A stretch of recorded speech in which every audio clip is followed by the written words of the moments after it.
Hi guys, I'm super excited. Today's my very first episode of A Shade of Pink. I'm so glad you joined me, but you'll need to give me a couple of minutes to get right back.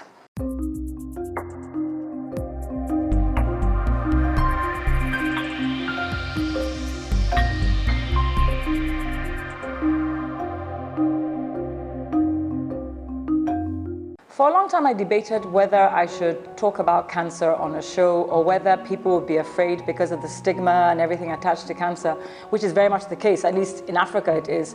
And I realized that the only way I could really make an impact is if I actually share my story and show that even out of the most traumatic things, you can make something good come out of it. So that's the reason why I've decided that let me share my story as the first part of what we're trying to achieve here. So I grew up with a mother who had cancer 4 different times.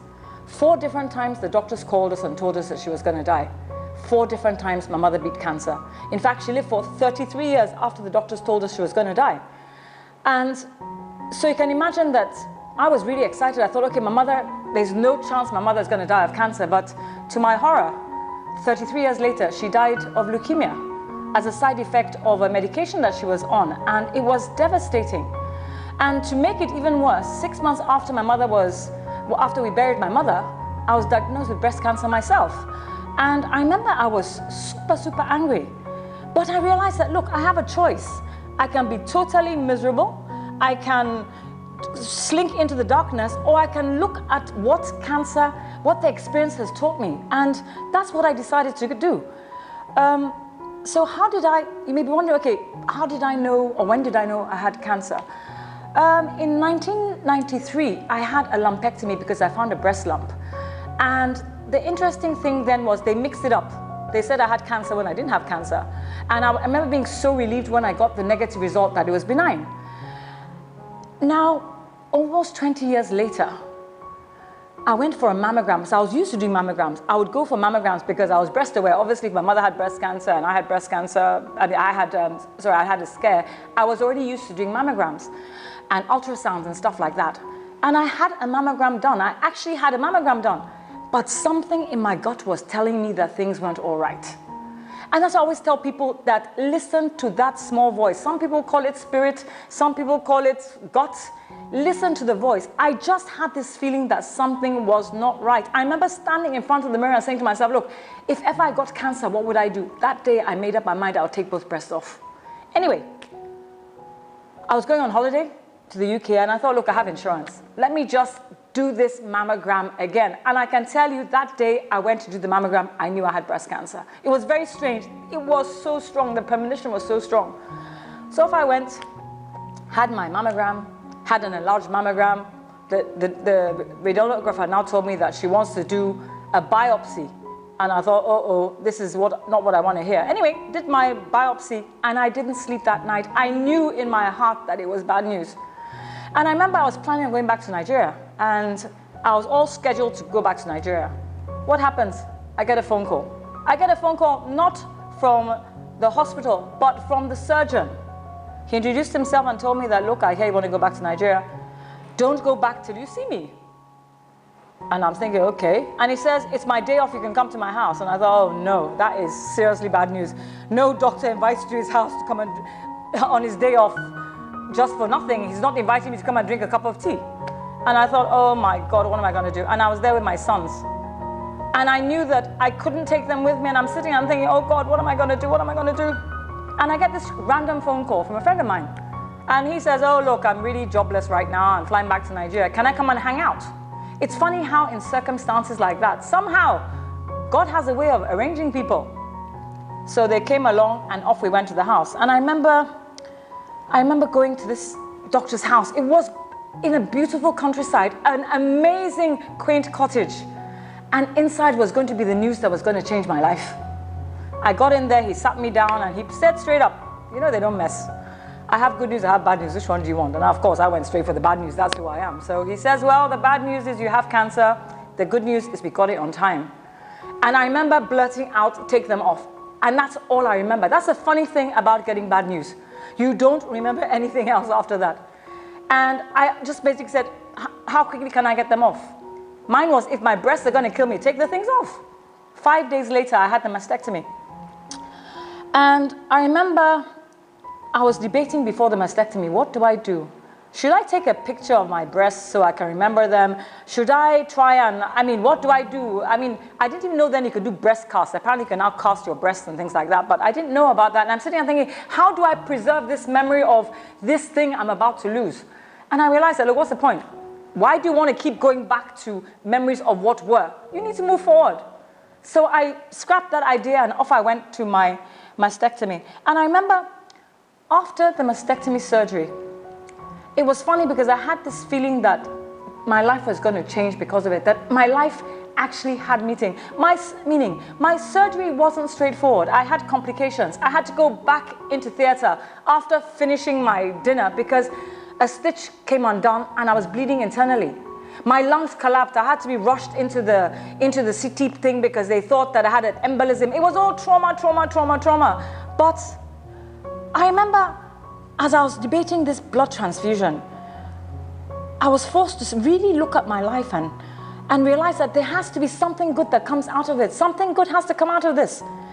And that day I made up my mind I was going to turn things around. I wasn't going to wallow in self-pity. I was going to use my experience and what I'd gone through to help other people. And when I was in the hospital, the nurses were asking me, why are you so happy? Because my family would come and we'd laugh and we'd gist and we'll play around and stuff. And they'd look, there's something wrong with you. Why aren't you miserable? You've just had a mastectomy. Why aren't you depressed? Why aren't you sad? And I told them, I said, I know now I have a purpose. I got home and they sent me a breast counselor. It was really funny. They sent me this breast counselor who came looking really tired and really worn out and looking like she'd had a really bad day. I sat her down, gave her a cup of tea. She told me all her problems and I dispatched her on her way. And that was when I realized that I actually didn't need the counseling, that I had the capacity to counsel. And that led me in my journey.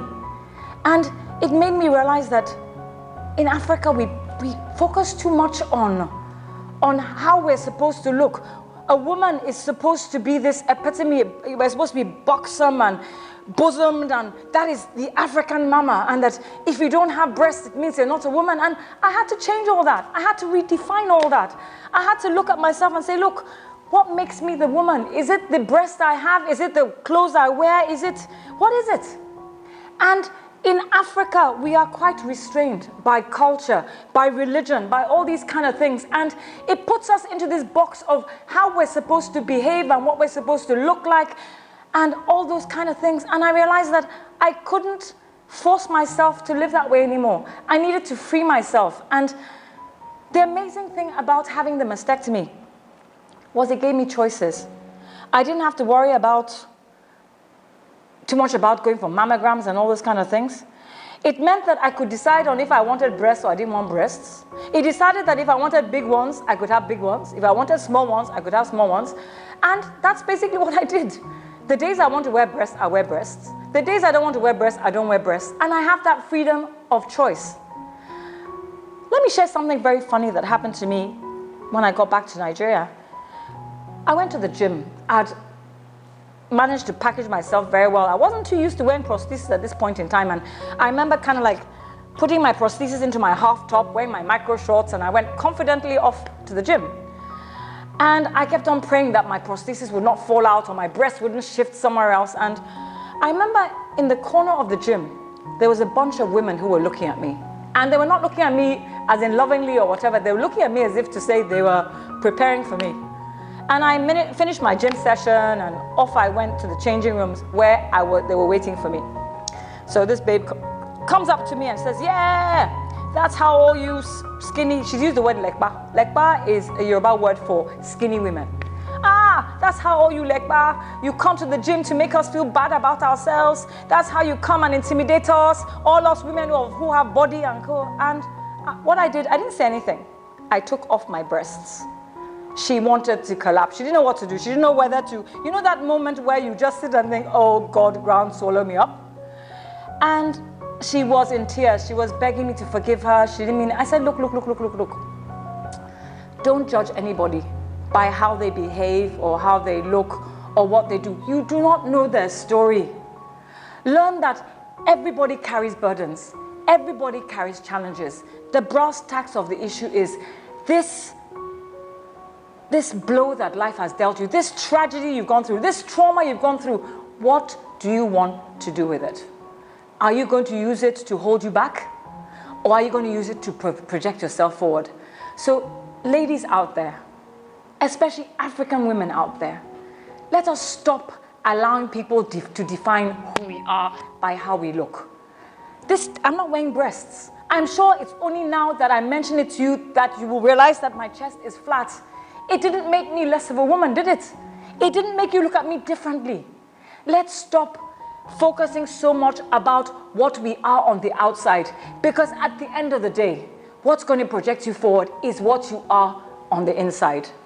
So I'm going to end here, and I look forward to sharing the next episode with you. Thank you so much for tuning in. And don't forget, you are the author of your own story. Stop allowing people to write it for you. Happiness remains a choice. Stop abdicating your happiness to other people or to circumstances. Take care and God bless. Bye.